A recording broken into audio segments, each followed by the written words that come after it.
Howdy, beautiful Bart here, and welcome. Hopefully you guys can hear me okay. I don't have a regular desk mic, I'm just using something that works.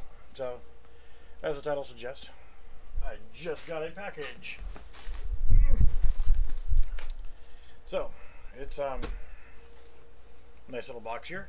So I'm going to go ahead and I haven't opened it up, I haven't looked at anything yet. So let's see what we got.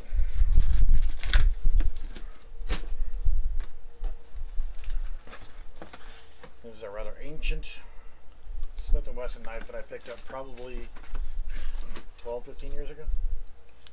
It has served me well over the years. We got paper.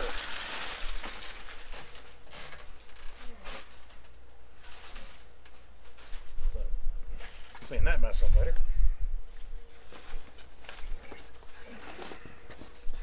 Alright, so we got the box here for the rifle. And again, the rifle is a Beeman QB79 Deluxe. A few other things in the box here.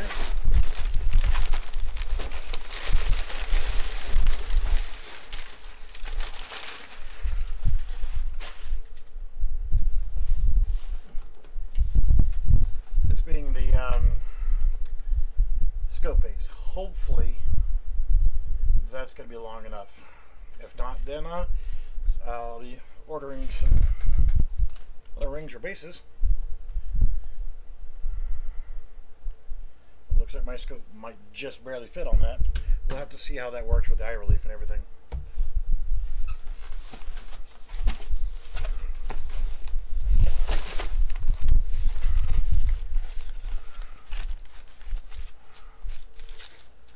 I'm assuming that's my pellets.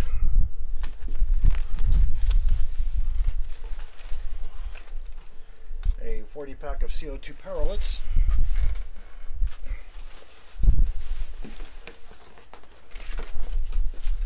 And the cleaning pellets.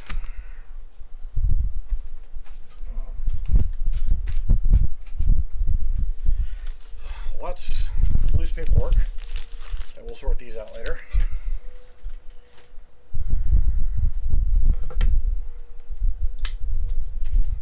One of these days that's going to slip and go through one of my monitors.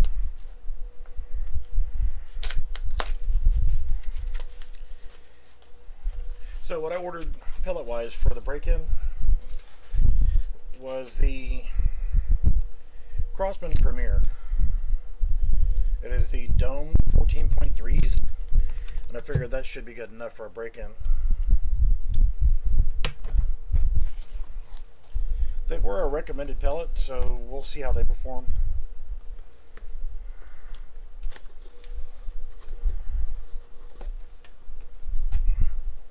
Alright, so a nice looking box on the outside. Hope you guys can hear me okay.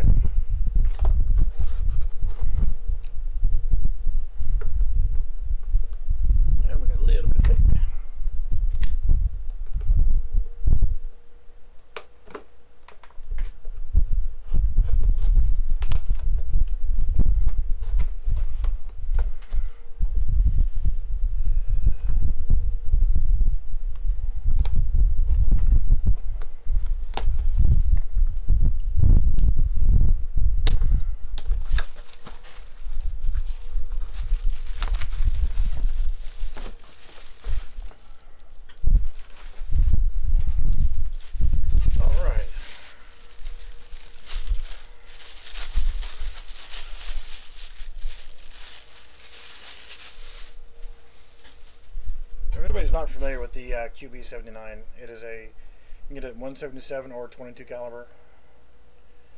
I got the 22 caliber. The wood feels pretty substantial. I mean, it's got, the balance is right in front of the trigger guard.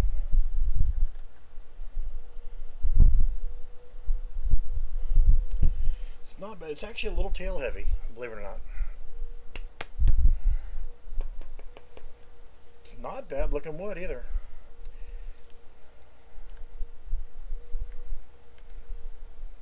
gold colored trigger and bolt handle. Now there are some companies that make aftermarket accessories, which I'm sure I'm going to be going with. The safety, it's right there on the trigger guard. You actually have to put it in the center for a disassembly, which I'm not going to take it apart right now, but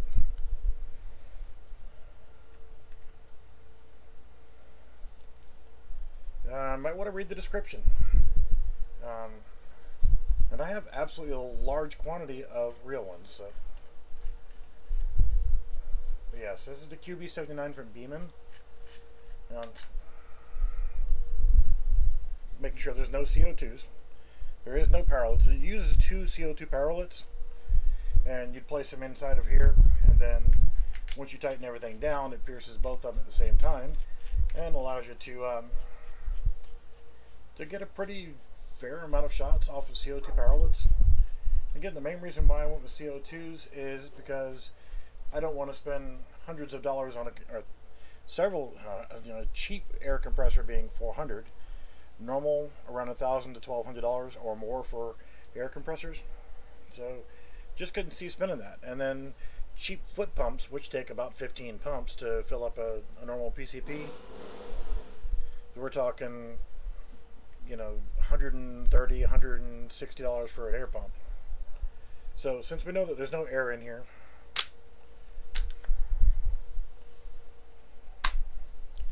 the bolt, I don't know, it's because there's no air on it. I don't know if that makes it a difference on it, but everything seems really solid. Typical weak spring on the rear sight, but I don't plan on using these. I'll end up taking these off because I am going to be running the scope. But it is nice that it has the fiber optic sights on it. Can you hear me okay? Is the volume okay?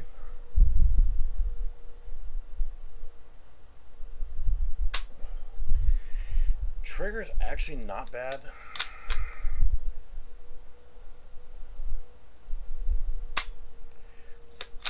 It's a long, steady pull.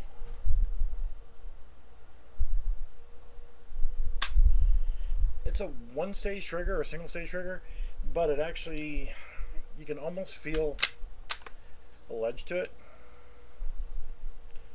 Do notice that there's a little bit of movement in the fitment of the gun to the stock. So that to me says that this screw right here is not tight enough. So use a really expensive tool. That's a quarter. Yep, that's all it was. Just turn the screw with a quarter, and it's not a really super light trigger,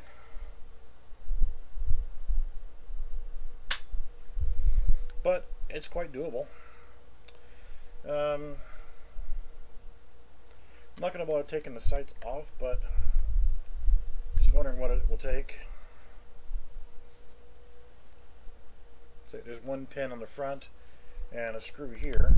Just wondering if you actually can just take this screw right here out, and then a Phillips head in the front. I'm not going to take it out for right now. I'm just going to wind it all the way down. I have no use for iron sights. So let's actually take a look quickly here at the scope mount. Again, this is the AccuShot for air guns, and since it is CO2, it's not going to be that much to deal with. But what most people don't think about is spring piston air guns actually are more damaging to scopes and scope mounts than most centerfire cartridges are, because you get rebound in 2 different directions. Okay, so you can see that that's got tape on both sides here.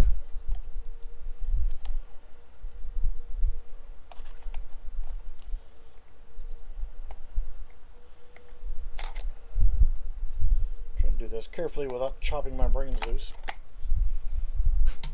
Yeah, since the spring piston guns, they will bounce to the rear and back. Can actually be quite devastating. So it comes with all different Allen wrenches, and the screws. I guess those are extra screws because all the screws are here. Let me go ahead and get the Allen wrenches out here. It's nice that it's in all these extra screws that I'm going to lose in this dirty office.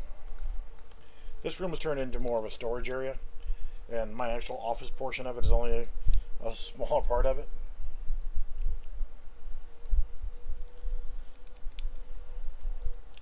So normally when I'm putting things on the scope bases, I like the screws to go to the left side. That way that they're not going to get in the way of the bolt handle.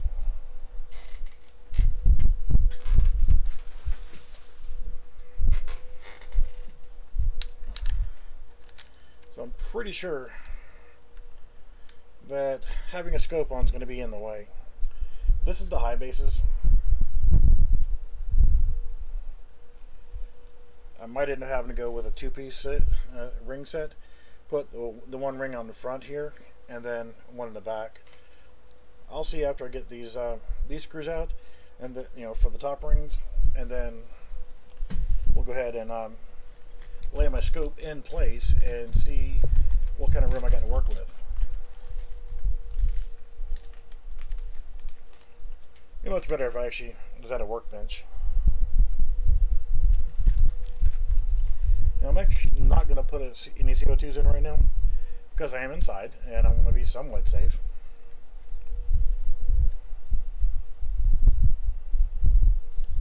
Whenever I do, the first thing that I will do is, if you're not familiar with these, the cleaning pellets, all they are is little felt things that are the size of a regular pellet. And when you get a brand new rifle, pistol, shotgun, air gun, doesn't matter, there's always going to be oil in the barrel.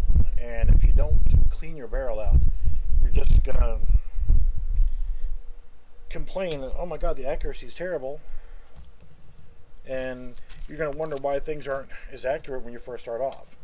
It's because that oil's still in the barrel, and it's just going to foul the accuracy at first. So what I'll do is whenever I get ready to shoot, is I will put probably between 5 and 10 downrange of the cleaning pellets first. That will swab out the barrel and hopefully get out anything that might potentially be in there, any obstructions, things like that.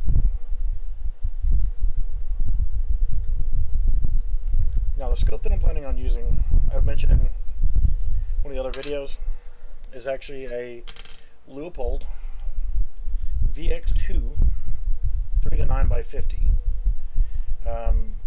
If I were actually buying the scope, I had that one. I won that one free.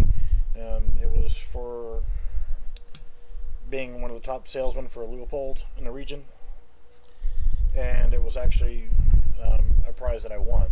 So it didn't cost me anything. It was actually free directly from Leupold. And if you're gonna have, oh well, it's just whatever thing I had laying around, that's a pretty damn nice little scope. It's 3-9x40. It's not the magnification level that I'd want for an air gun, but I'm only going to be shooting at 10, 15, and 20 yards, or 20 meters. I don't know if I can stretch a full 25 meters. I can if I rearrange the lane that I've got set up for shooting, but can set up probably a 25 meter single lane. So I'll be able to shoot in my backyard at 25 meters. And that's plenty good enough. This is not a really high powered rifle. So I'm just going to lay this in, and right off the bat, I don't know if you guys can see it or not, but rear sight has to go. The lens on this scope is so big that it is actually hitting the rear sight even with it pushed all the way down. So we get another really expensive tool, a penny. Fits just right. And I can afford that kind of tool. So I'm just going to take the screw all the way out and see if there's another screw behind it.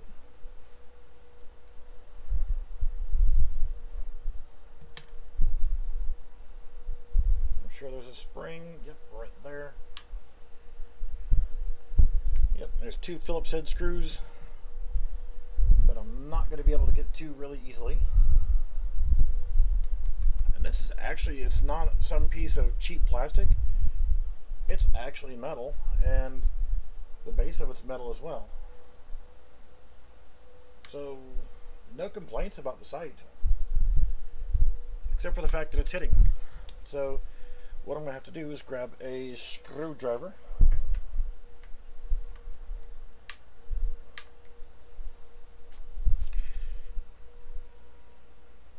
And I will end up having to take this off, and I'm going to go ahead and take the front side off as well.